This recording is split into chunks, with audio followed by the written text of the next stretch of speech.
그런 시기 가운데에서 어떻게 우리가 믿음을 지키고 또 어떻게 믿음으로 삶을 살 것인가 하는 그런 말씀들을 나누면서 하나님 앞에 보다 온전해질 수 있는 우리 삶이 되기를 간절히 바라는 겁니다.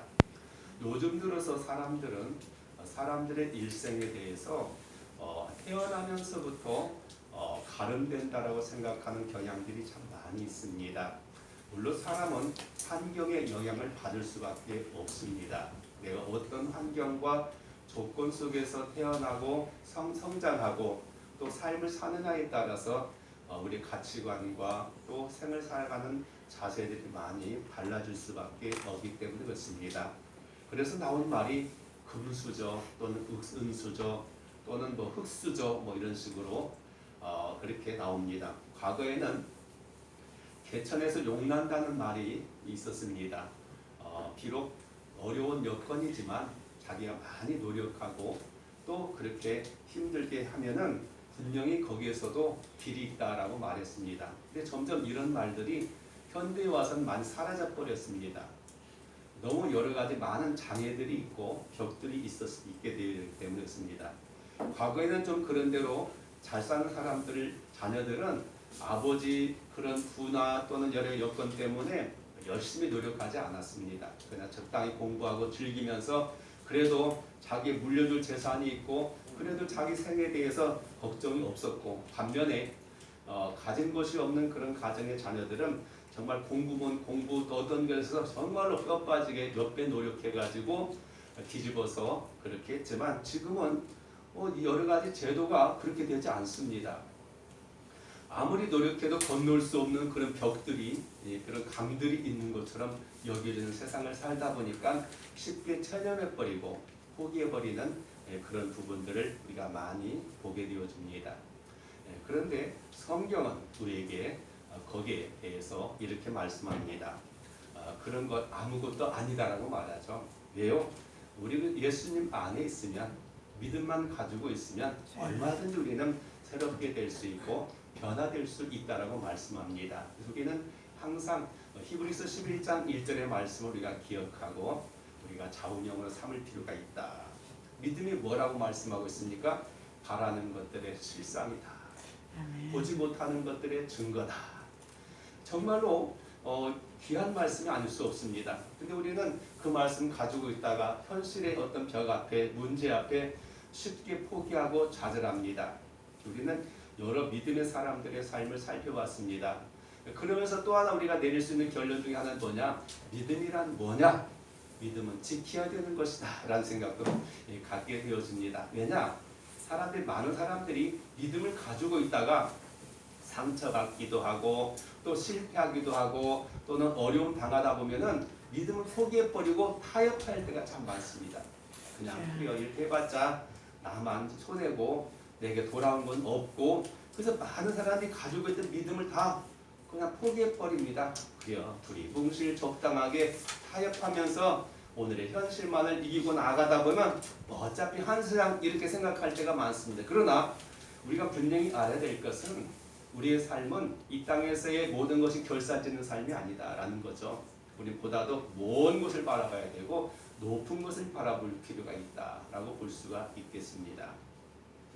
우리는 그동안 많은 사람들의 믿음을 살펴본 바 있습니다. 아벨에서부터 시작해가지고 노아를 비롯해서 에녹을 그리고 또 많은 위대한 이인들을 함께 살펴봤습니다. 아브라함, 또 이삭, 야곱.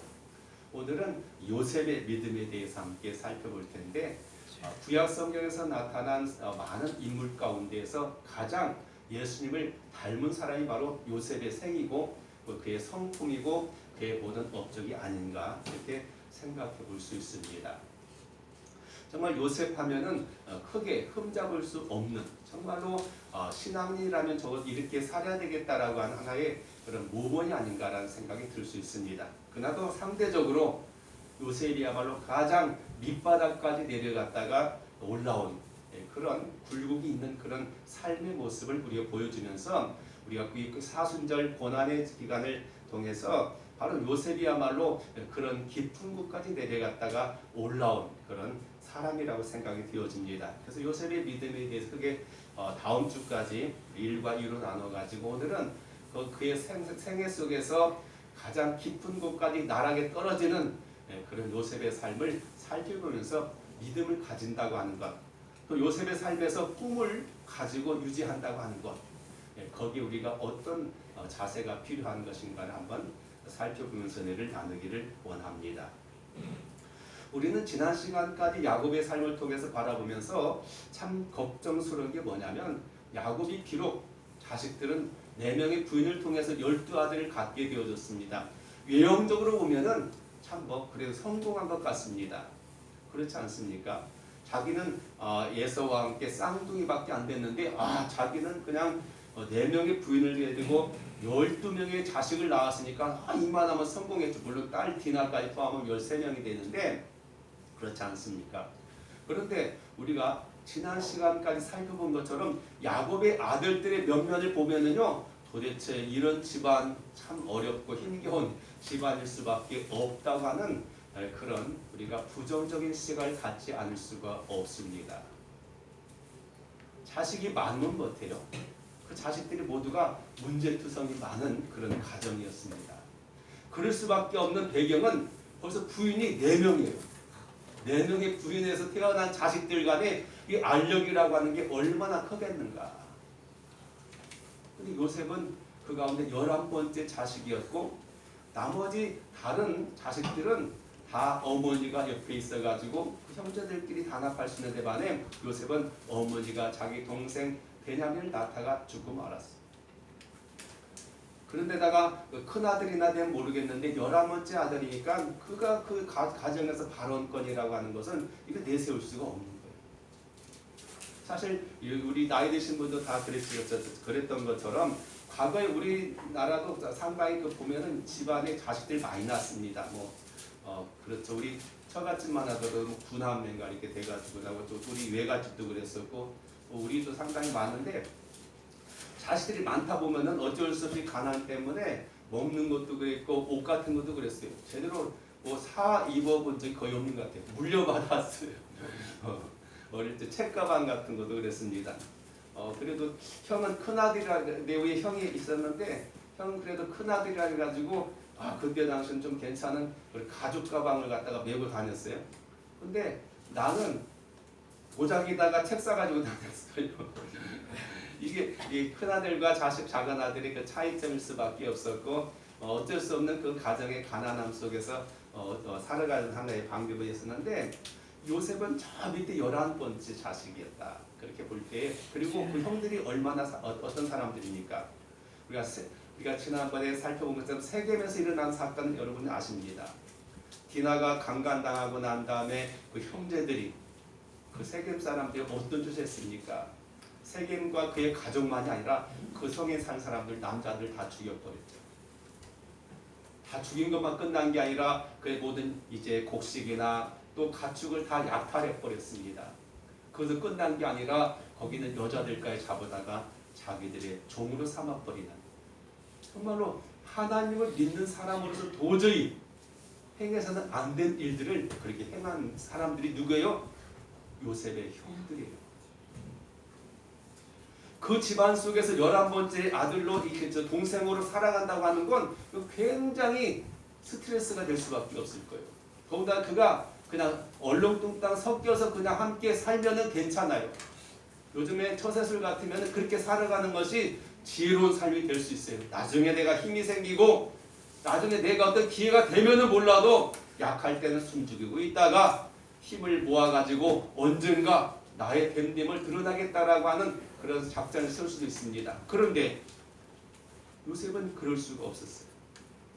그래서 요셉이 그의 형들에게 미움을 받았던 이유가 성경은 3가지를 소개하고 있어요. 첫 번째는 그의 배다른 그런 첩의 자식들, 비라의 자식들을 함께 있었을 때 그들이 가지고 있는 비리에 대해서 아버지께 고자질했다고 말해요. 물론 고자질이 결코 바람직하고 권장할 만한 것은 아닙니다. 그러나 야곱이라고 하는 그런 집안과 그의 형제들의 생활 속에서 우리가 바라볼 것은 숨겨서 될 일이냐 그거죠. 왜냐하면 그의 형들이 행한 일 때문에 야곱이 뭐라고 했습니까? 너희들 때문에 우리가 이 지역 이 모든 사람들로부터 도망다니게 되고 쫓기게 되어졌다라고 그렇게 한탄했던 것처럼 어디로 튈지 모르는 그런 형편들이에요. 이것들이 이 잘못된 악이 하나씩 쌓이다 보면은 이것이 집안 망하게 할 수밖에 없어요. 요즘도 우리나라에서 그런 게 얼마나 많습니까? 숨겨놨던 어떤 잘못된 것과 그냥 그것을 갖다가 감추려고 노력했던 것들이 어느 날 불쑥 나가지고 결정적인 순간에 덜미를 잡아가지고 온 집안이 망하는 집안이 얼마나 많이 있습니까? 사전에 그것을 갖다가 고자를 하든지 어쨌든 발각해가지고 그것을 잘 무마해 나가야지. 그렇지 않으면 각각 저리 튈지 모르는 자식들끼리 저로 나가면 어떻게 될 거예요? 누가 감당할 거예요? 그러나 문제는요, 잘못한 사람들이 가지고 있는 태도의 문제는 자기의 잘못에 대해서 그래 내가 잘못했고 내가 바르게 살겠다고 하는 사람은 거의 없어요. 오히려 그렇게 그걸 말한 사람에 대해서 나쁘다고 생각하고 언젠가 내가 가만두지 않겠다라고 생각할 때가 많다는 거죠. 이게 참 오늘 우리 사회 속에 사람이 가지고 있는 그런 맹점이라고 볼 수가 있어요. 우리는 정말로 스스로 자책해가지고 내가 고쳐야지. 그래 내가 잘못했으니까 바꿔야지. 이게 아니에요. 오히려 그것을 발각했고 그것을 고발하고 고소한 사람들에서 원망할 때가 많아요. 요즘 우리 사회를 떠들어서 각각의 LH 관계된 그런 문제 가운데 보면 계속 그냥 투신하고 이런 사람들 보면 참 안타까워요. 사실은 다 털어놓고 보면 그 사람들 뿐이겠습니까? 거의 모르게 내던 우리 수도권 사람들이나 권력 잡은 사람, 많은 사람 재산 축적에 있어서요. 부동산 빼놓으면요. 축적할 방법이 없습니다. 사업가 아닌 이상 어떻게 월급쟁이가 돼가지고요. 서울에서 아파트 살 수가 없어요. 잘하는데 수십억을 어떻게 못 주니까 월급 생활하면서 자기 생활하면서 어떻게 저축했어요? 안 돼요. 그래서 어떻게 하든지 어떤 그런 정보를 입수해가지고 그걸 갖다 부동산 투자를 해오면은 그냥 우리가 매일 대하는 것처럼 아파트 사놓으면 금방 1억 올랐다고 하고 1년 지나면 2억 올랐다고 하고 몇 년 지나면 몇 억 올랐다고 하는데 우리 같은 사람 평생 모아야 1억 어떻게 모으기도 힘든데 그 사람들은 그렇게 해요. 다 거기에 연관되어 있어요. 큰 소리 치는 방송 보면 이런 사람 저 사람 많지만 국회의원들도 마찬가지고 그렇게 해가지고 돈 모아가지고 어디서 아니면 부모한테 이렇게 유산 받아서 그건 모르겠습니다만 이게 우리 현실이라는 말이죠. 근데 문제는 내가 잘못한 것은 정당하다고 생각하고 그것이 발각되게 되면 그 발각된 것에 대한 원인에 대해서 말하고 있습니다. 또 하나는 아버지의 편애였습니다. 아버지 야곱의 입장에서 요셉은 어떤 사람입니까? 가장 자기가 사랑했던 라헬이 낳은 그런 자식이었습니다. 근데 그만 그 라헬이 동생을 낳다가 죽어버리고 남겨진 나머지 자식들은 다 어머니가 있고 그들과 함께 형제들과 있는데 만에 이 야곱은 요셉을 갖다 볼 때마다 안쓰러운 거죠. 가장 자기가 애착을 가졌던 자식이기 때문에 남다른 관심을 가지고 있고 특별한 옷을 입혀가지고 자식들로 하여금 야는 내가 특별 관계에 있으니까 너희들이 함부로 어리다고 해가지고 하지 못하도록 했던 게 야곱의 마음이었을 거예요. 아버지의 마음이었겠죠.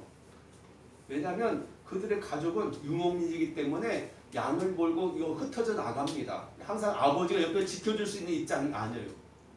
항상 떨어져 있기 때문에 언제 무슨 일이 일어날지 몰라요. 형제들 사이에. 그들 이미 살인을 경험한 사람들입니다. 그렇기 때문에 어쩌면 아버지는 그런 입장에서 그렇게 편애했을지도 몰라요. 물론 나중에 이제 천국 가서 야곱에게 물어봐야 되겠지만은 그랬습니다. 근데 그것이 형제들 눈에 보면은 아버지가 처자식만을 사랑한다고 생각하기 때문에 그 미움이 그리 가는 거예요. 사랑이 깊을수록 관심이 많아질수록 오히려 자식이 그 동생에 대한 믿음이 다가갈 수밖에 없게 되는 거죠. 거기다 한 가지 항상 그런 게 있잖아요. 미운 사람은 더 미운 짓만 한다고 하는 것처럼 이 꿈을 꾼 것. 근데 우리가 알아야 될 것은 이 요셉이 꾼 꿈은 우리가 흔히 꾸는 것처럼 그냥 자다가 그냥 생긴 그런 꿈이 아니라 하나님의 계시라고 볼 수가 있습니다.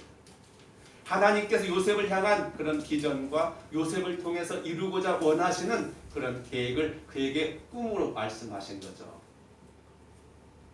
그래서 요셉은 그 꿈을 꾸고 나면은요, 그 우리가 아는 것처럼 그냥 오늘 밤 잠 설쳤다가 아니라 하나님의 계시를 받은 그런 꿈은, 하나님의 임재 속에서 받은 꿈은요, 굉장히 사람들을 갖다가 탈진하게 만들어요. 그래서 요셉은 그 꿈을 꾸고 난 다음에 그는 그것을 혼자만 간직할 수가 없어요. 어머니만 있었더라도 어머니하고 상의했을 것 같아요. 어머니, 내가 근데 이런 꿈을 꿨는데 어떻게 해야 돼? 라고 했을 것 같아. 근데 어머니도 없잖아요. 그러니까 그래도 나름대로 형들에게 상담했을 것 같아요. 형님들, 이런 꿈을 꿨는데, 그러니까 형들이 볼 때는요, 그 꿈의 내용에 대해서 자기들이 듣고 싶고 보고 싶은 대로 해석하는 거예요. 사실 꿈이라고 하는 게 그렇잖아요. 꿈은 꾼 것이 중요한 내용이 아니라, 내용이 중요한 게 아니라 그것을 어떤 시각으로 바라보느냐가 중요하죠. 어떻게 해몽하느냐, 해석하느냐가 중요해요. 근데 우리가 가만히 냉정하게 보면은요, 요셉이 첫 번째 꾼 꿈이 어떤 내용이었습니까? 곡식단을 묶는데 12개 가운데서 자기 곡식단이 우뚝 쓰고 나머지 곡식단들이 자기 단에게 절을 하더라는 거죠. 근데 우리가 이 꿈을 냉정해 볼 때 어떻게 보냐면, 사실 그들의 자식들은요, 농사진 사람들이 아닙니다. 양을 치는 사람들이었습니다. 그렇기 때문에 곡식하고 이건 매치가 안 되는 거예요. 그러니까 이것을 원래 하나님께서 요셉에게 준 꿈 속에 나중에 양식과 관계되어지는, 자기들의 생명과 관계된 일에 대해서 계시를 보여주는 것이에요. 근데 형들이 볼 때는 이것이 아주 기고만장한다고 생각한 거죠. 아버지의 특별한 관심 속에 있더니 나중에 우리 위에 올라선다고 생각하게 되는 거죠. 그들이 스스로 생각할 때 그렇게 생각한 거예요. 우리가 어떤 자격지심을 갖는다고 하는 게 그런 것 같아요. 열등감을 가지고 살게 되면 모든 것이 부정적으로만 보이게, 내가 피의식 속에서 저 사람이 나를 어떻게 생각하고 있는가에 대해서 부정적인 시각만 갖게 되어져. 사실 어떤 의미에서 그 꿈의 내용을 가만히 보면은 그렇게 생각할 수 있지 않겠습니까? 우리 가정이 정말 공경에 처했을 때 이 사람을 통해서, 또 이 곡식을 통해서 우리가 살 수 있게 되어올 거라고 하는 그런 비전 있는 그런 해석을 했다면은, 참 그 좋은 꿈이었구나, 정말 축하한다, 눈이 나갈 수도 있었을 것 같아요. 근데 그들은 뭐라고 말할까? 네가 우리 왕이 되려고 하느냐? 이거죠. 오늘 우리도 이것을 참 생각해 봐야 돼. 우리가 우리 주변 사람들이 항상 생각할 때 어떤 시각을 가지고 그들의 말과 태도에 대해서 우리가 해석하느냐가 중요해요. 의심하기 시작하게 되고 부정적인 시각으로 바라보게 되면 모든 사람들이 다 꼴도 보기 싫고 대화를 나누기도 싫고 상대하기가 싫을 때가 많아요.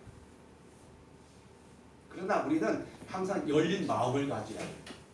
우리 하나님께서 우리를 사랑하시고 우리를 택하여 주시고 구원하신 것처럼 우리 또한 그런 시각을 가질 필요가 있다. 어떤 편견을 가지지 말고, 선입견을 가지지 말고 우리가 열린 가슴 가지고 대할 수 있어야 돼. 그 가운데 한 가지는 뭐냐면, 누구든지 그리스도 예수 안에 있으면 새로운 피조물이 될 수 있다라고 하는 그 가능성을 우리가 보는 거예요. 내가 그들을 감동시켜서 변화시키는 거 아니고, 내가 선을 많이 행함으로써 뭔가 영향력을 끼치는 것이 아니라, 우리 하나님 안에서 하나님과 만나고 변화될 수 있다고 하는 사실을 기대하면서 우리는 그런 기대를 가지고 그런 마음가짐으로 대할 수 있어야 돼요. 그렇지 않고 그냥 우리가 세상 사람들이 가지고 있는 그런 가치관이나 또 그런 철학 가지고 우리가 사람을 대하다 보면 우리 너무 벽이 많아. 그렇지 않아도 아파트라고 하는 그런 우리 생활 습관 보면은 벽들이 많잖아요. 그 사람들이 주말만 되면 막 이 벽이 없는 곳을 막 야외로 나가가지고 숨 좀 돌리자고 나가는데, 정말 중요한 건 사람과 사람과의 그런 간격들, 이 막힌 담들이 얼마나 우리에게 많은지 몰라요. 심지어는 과거에는요, 우리가 어렸을 때는 집들의 방들이 좁았고 별로 없었어요. 그래서 방 하나에 막 대여섯 명 이상이 막 서로 이불 가지고 막 잡아당기고 자고 그랬잖아요. 지금은 한 사람당 하나씩 따로따로 다 방이 있어가지고 자기 방에 들어가면은 한 집안에서도 너는 너고 나는 나요. 같은 공간이 아니요. 별개예요. 너 것, 내 것. 우리가 성장 과정에 보면요, 아이들이 한 말 배우기 시작하고 2-3살 되면은 그때부터 뭘 따지냐? 네 것과 내 것 따져요. 이거 내 것, 그 욕심을 생기기 시작하는데 어른이 될 때는 이것을 우리가 공유할 수 있는 것과 우리가 구별할 수 있는 걸 돼야 되는데 우리가 현재 그런 것들이 많아요. 요셉은 그런 꿈들을 갖다가 이야기했습니다. 그랬더니 형들이 벼르고 있었던 거죠. 아버지가 있기 때문에 아버지 앞에 잘못했다가 안 되기 때문에 놔뒀어요. 그런데 그들이 하나의 새로운 기회가 되어졌고 요셉에게 위기가 되었던 사건이 일어나게 됐습니다. 어느 날 아버지 야곱은 요셉을 불렀습니다. 그리고 지금 형들이 저 먼 곳 세겜 쪽으로 가서 양들을 돌보고 있는데 사실 세겜은 어떤 곳입니까? 그 집안을 커다란 위기로 빠지게 되어졌고 어려움을 끼치게 되는 세겜이에요. 근데 세겜이라는 지역은요 상당히 나름대로 비옥한 곳이고 그래서 이제 양들을 먹이는 풀들이 많은 곳입니다. 그쪽 지역이 이제 세겜이 비롯해가지고 하란 땅 이렇게 해가지고 달로 말하면은 아주 그런 지역이라 해가지고 부유한 그 중동 지역에서는 굉장히 비옥한 지역이 그쪽이에요. 그래서 어쩔 수 없이 어려우니까 형들이 양을 몰고 가다 보니까 그쪽까지 간 것 같아요. 그리고 그쪽은 또 뭐가 있냐면 야곱이 돈 주고 산 땅이 있어요. 야곱 땅이 거기 있습니다. 나중에 이제 보면은 야곱이 그의 아들들을 갖다 축복할 때 요셉의 축복 가운데요 그 땅을 너에게 주겠다라고 말씀해요. 야곱이 산 그 세겜 땅을 갖다가 요셉에게 주겠다고 약속했습니다. 나중에 이제 창세기 50장에 가지고 나온 이야기인데 그런데 바로 그곳까지 이제 갔어요. 그러니까 거기는 현재 자기들이 살고 있는 것은 이제 가장 끝에 남쪽이 남쪽이 우리나라 보면 저 해남 쪽으로 되어지고 뭐 그렇게 돼 거기는 이제 세겜이라고 하는 곳은 상당히 북쪽으로 저 경기도 정도 된 정도로 그렇게 떨어져 있는 곳이고 일반적으로 걸어가면 한 사흘길 정도 되는 그런 길입니다. 시부를 보냅니다. 형들이 어떻게 되어 있는가 궁금하니까 소식을 좀 전해오라 해가지고 갔습니다. 그래서 어렵게 요셉은 아버지의 심부름을 따라 갔습니다. 그때 세겜 땅에 보니까 뭐 지금처럼 뭐 위치 추적기도 없고 아무것도 없는 곳에 표지판도 없고 어디서 약 먹는지 모르는데 찾아봐도 없는 거예요. 이거 가도 없고 저쪽 가도 없고 그래서 어쩌다 사람 만나가지고 물어봤더니 혹시 여기 우리 이렇게 형들이 이렇게 많이 양치고 이렇게 있었는데 어쨌든 물어봤더니 다행히도 아는 사람 만나고 그 사람들 저쪽 더 위로 올라가 도단으로 갔대. 도단은 거기서부터도 항상 또 몇십 킬로 떨어지는 곳이에요. 그러니까 아버지 심부름을 위해서 그곳까지 쫓아가게 되죠. 형들을 만나게 됩니다. 요셉은 형들을 만나본다고 하는 그런 기쁨으로 나가서 그들을 갖다 대하게 되는데 형들이 하는 소리 저희 꿈꾸는 자가 왔다. 저놈을 갖다가 우리 이제는 기회다 해가지고 그를 갖다가 우리가 없애버리자고 생각하게 되는 거죠. 그래가지고 그가 꿨던 꿈에 대해서 과거에 그들이 생각했던 것은 우리 왕이 된다고 했는데 왕이 되는가 보자. 그 형들이 가지고 있는 그동안의 생각이었던 거죠. 잊어버린 게 아니었어. 그래가지고 요셉이 오자마자 그를 갖다 해가지고 물 없는 구덩이에 그냥 빠뜨렸어요. 왜냐하면 그 구덩이는요, 그 중동 지역에는 석회암이 많은 그런 땅이기 때문에 땅을 파가지고 놓으면은 이게 그 공기와 마찰을 통해서 굳어져 버리고 그냥 우리 콘크리트가 되는 것처럼 팔 때는 쉽게 파는데 파고 나서 이런 공기 마찰되면 그렇게 돼가지고 땅에다 웅덩이를 파놓으면 비가 올 때 그것에 고여가지고 나중에 이렇게 우물로 쓰게 되는 겁니다. 근데 그곳에 비가 안 와가지고 메말라 있던 곳이 있어가지고 거기다 넣어버렸어요. 사실 죽이려면 그냥 깔끔하게 죽이면 좋은데 거기서 고통당하고 죽으려고 한 것 같아요. 처음에는. 그렇지 않으면 웅덩이 스스로 못 나와. 그 빠뜨려서 거나서. 그러니까 형들이 얼마나 잔인한가 몰라. 그 가운데서 큰 형은 처음에 막 죽이려고 할 때 아니다. 우리 동생을 이렇게 하면 우리 악을 행하지 말자라고 난리합니다. 그리고 나중에 이제 구해줄 마음을 가졌다고 하는데 그래도 이 큰 아들이 조금 나은 것 같은데 사실 큰 아들이 그렇게 했던 이유 중에 하나가 뭡니까? 그 앞에 큰 아들은 죄를 저질렀어요. 우리들 말하면 성적인 죄를 저질렀죠. 자기 시모를 갖다가 서모를 갖다가 강간해가지고 간통해서 자식이 아버지의 부리는 첩을 갖다가 건드려가지고 했어요. 이게 참말로 그래서 사실 오랫동안요 유럽 쪽에서나 이런 데서 보는 성경을 갖다 구약 성경을 갖다가요 일반 미성년자들에게는 못 읽게 만들었어요. 왜냐하면 성적으로 보면 이거 말도 안 되는 짓이요. 이 사상 생각해 보세요. 아니 그렇게 되는 거요. 성경에서 하나 누벤이 누구예요? 우리나라 말하면 성도나 마찬가지잖아요. 지금 목회자 집안이든지 어쨌든 믿는 가정들이잖아요. 근데 거기서 그런 짓을 하게 되니까 안 되는 거죠. 또 그 뒤에 보면은 유다도 뭐 어떻게 됐어요? 며느리하고 또 관계 맺어가지고 자식 낳잖아요. 이게 완전히 성적으로 보면은 이게 참 말도 안 되는 짓이야. 오늘날 현대에서도 말도 안 되는 짓이요. 그냥 성경 그런 것에 대해서 가감이 없이 그냥 나오게 때문에 그래서 못 보게 만들었어요. 그 전에 성이 돼가지고 나 이제 바라보게 만들고 구약 성경 못 읽게 만들었어요. 근데 참 그런 아들이었어요. 근데 그런 사건을 가지고 그는 그 나름대로 일시적인 충동을 이기지 못해가지고 범죄함으로써 그는 어쩌면 그런 후회함 속에 살던 것 같아요. 그러니까 이제라도 내가 열심히 착하게 살아가지고 후회하자고 하는 이유 속에 그렇게 했는 것 같은데, 근데 형들이 어떻게 했습니까? 결국은 이 요셉을 갖다 팔아버렸어요. 이스마엘 사람들 만나가지고 그 사람들은 돌아다니면서 사람도 사가지고 노예도 사가지고 팔아먹기도 하고 또 향품이나 이런 것들 그런 가지고 다니면서 장사하는 사람들이기 때문에 그들이 팔아버렸어요. 그래서 머나먼 데 가버리면은 진짜로 자기들과 떨어져 버리니까 더 이상 그냥 돼가지고 이제 돈 받고 팔아먹었는데, 그래서 요셉은 어떻게 됐습니까? 애굽으로 끌려가게 됐습니다. 끌려갈 때 어떻게 됐습니까? 그가 입었던 옷은 형들이 거기다 갖다가 지금 염소 잡아가지고 피 묻혀가지고 나중에 아버지께 갖고 가가지고 우리가 봤더니 이 동생 옷 같은 것이 있는데 피 묻어가지고 해가지고 아버지한테 갖다 주니까 그때 야곱이 얼마나 비통하게 울었는가. 나도 무덤에 내려가야 되겠다. 내 자식한테 가겠다 할 정도로 절망 속에 빠뜨렸잖아요. 근데 그때 끌려갈 때 요셉은 어땠을까 생각해 보게 됩니다. 그때 당시 노예는요 신발을 못 신어요. 그러니까 맨발로 그 광야길을 갔다가 끌려가면서 형들에 대한 증오를 생각해 보면은 예수님께서 골고다에 올라가시는 것을 연상할 수밖에 없는, 다른 사람도 아닌 가장 믿을 수 있었던 자기 형제들에 의해서 팔려가지고 종이 돼가지고 노예가 돼가지고 머나먼 이방 땅으로 끌려가는 요셉. 이럴 때 우리가 생각할 수 있는 게 뭐냐면, 내가 가지고 있던 꿈이라고 하는 것에 대해서 우리가 회의를 할 수 있어요. 아니 하나님 그런 꿈을 주셔가지고 그 꿈 가지고 내가 살고 있었는데 지금 내 입장이 돼가지고는 이제 다 틀렸습니다. 하나님 이럴 수 있습니까? 원망하고 불평할 수 있어요.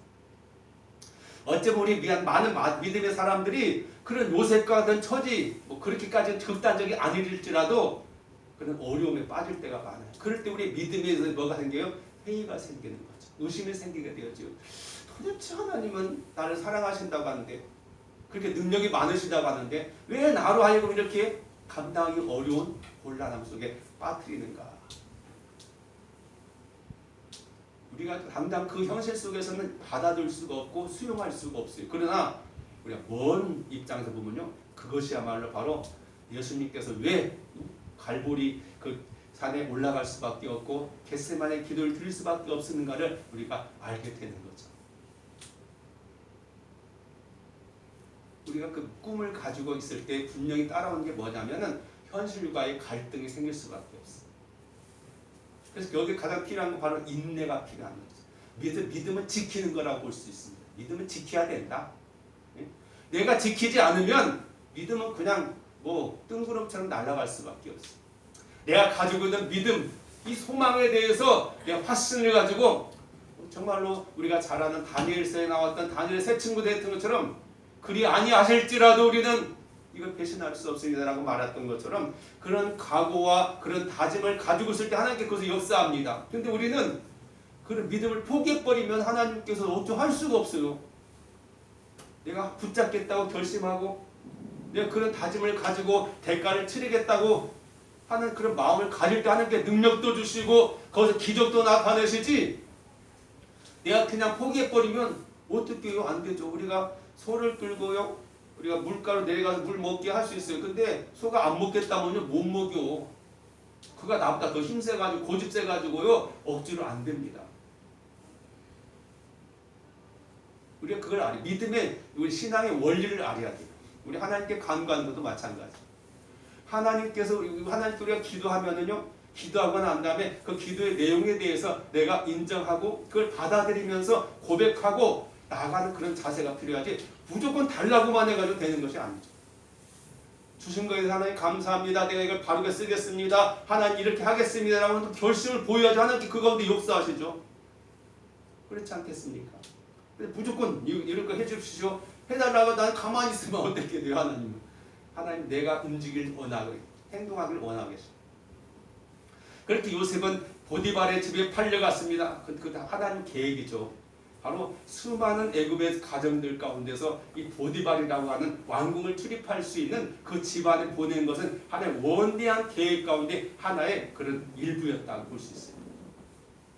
그 집에 가서 정말 종된 생활을 했어요. 아버지의 가장 귀한 자식으로서 살던 그가 원하면 이방 땅에서 종으로 살아간다고 하는 건, 이건 정말로 삶을 포기할 수밖에 없는 입장이지만, 근데 성경을 보면요, 요셉이 한마디도 불평함이 없어요. 속으로는 했을지 모르겠지만은 겉으로 표현된 말씀 가운데 뭐 원망하고 세상을 원망하고 사람을 저주하고 형들을 미워했다는 말이 하나도 없어. 요셉의 장점이 바로 거기 있는 것 같아요. 일본 성경에서 감춰줄 것 같지 않아요. 왜냐하면 성경은 너무 우리에게 그 솔직하게 그냥 잘못된 건 그대로 그냥 꽈발려 버리잖아요. 우리 실체를 갖다 보게 만듭니다. 근데 그 집안에서 그거 어떻게 했는데 성경은 계속 그때부터 나오는 말씀이냐, 하나님이 그와 함께 하셨다. 하나님이 그를 형통케 하셨다. 하나님이 그를 은혜를 잊게 하셨다. 바로 여기입니다. 우리 때때로는요, 세상 사람들은 이렇게 말할 수 없는 어려움과 공경에 처했을 때요, 하나님도 함께 하신다는 말이 뭡니까? 하나님 같이 당하셨다는 거죠. 이게 중요한 거예요. 그래서 감옥에 갇힐 때도 마찬가지예요. 그때 하나님도 같이 주시는 거예요. 하나님은 실체가 없으니까 뭐 고통 안 당하시니까 뭐 괜히 하는 소리 아니냐 생각하면 안 돼요. 오늘 우리가 알아야 될 건 하나님이 나와 함께 하신다. 임만을 하신다. 내가 당하는 고통에 대해서, 아픔에 대해서, 좌절에 대해서, 실패에 대해서 그분도 같은 느낌 속에서 같이 있다고 생각하셔야 돼요. 그래야지 하나님은 저 구경하면서 나한테 너만 그리고 거기 있어, 너만 그렇게 힘들게 해, 이렇게 생각하면요 원망스럽죠. 하나님이 함께 하셨다. 그가 은혜 있게 하셔가지고 어떻게 됐습니까? 그 가정 총무가 돼가지고 얼마나 신임 받았는가 하면은 보디발이 자기 먹는 것 그리고 자기 부인 빼놓고는 모든 것을 다 요셉의 손에 다 맡겨버렸어요. 완전한 총지가 돼가지고 거의 감독자가 돼가지고 다 자기 마음 했었어요. 근데 문제가 있었어요. 그게 뭐냐? 요셉이 너무 잘났어. 요즘처럼 말하면 아주 그냥 젊었고 한참 때고 그리고 얼굴도 또 너무 미남이었어. 그 보디발의 부인이 그냥 요셉만 보면 그냥 뿅 가요. 세상 말로 하면은. 그래가지고 어떻게 남편 항상 뭐 왕궁에 가 있고 집안 비어 있으니까 이 그냥 남자가 그리웠던 이 여자가 그냥 그 요셉을 그냥 눈짓하고 그냥 자꾸 그냥 틈만 나면은 옆에 와가지고 그냥 어떻게 해보겠다고 하는 거예요. 근데 요셉은 자꾸 그 자리를 피했어요.